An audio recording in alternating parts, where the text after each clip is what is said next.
The German Corporation for International Cooperation, GIZ, has pledged to support Uganda's fishing sector, particularly aquaculture, in order to sustain fish production and supply. The acting GIZ Uganda country director, Miriam Fernando, points out that the aim is to support the fishing sector to generate more incomes and jobs.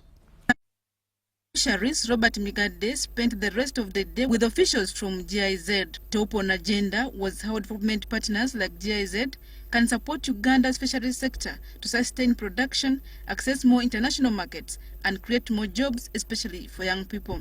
Fisheries aquaculture is a costly venture in terms of initial setup.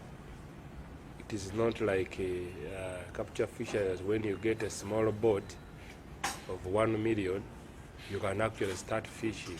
This is not the case for aquaculture. You have to dig a pond, you have to bring in fingerlings, but also when you are digging in the pond, you have to get best advice that really where you're establishing this pond, indeed the water will flow.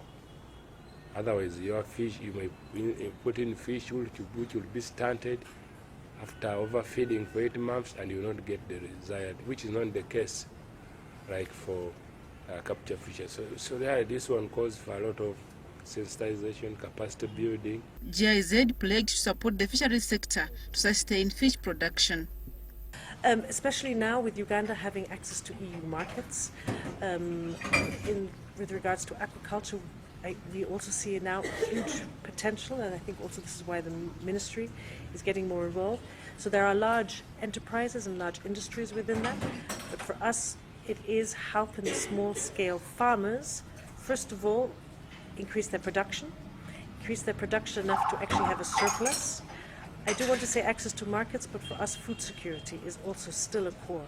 Uganda Fish Processors and Exporters Association commended the government for working with development partners like GIZ to support the fisheries sector.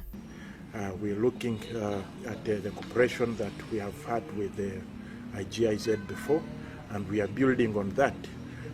Mainly we are looking at areas of policy and a conducive environment, areas of sustainable aquaculture cooperation and development, looking at areas of environmental management and sustainable utilization of resources, fisheries resources, mainly the Nile perch, tilapia and the other small pelagics, but also the areas of quality infrastructure for safe food on the markets for consumers.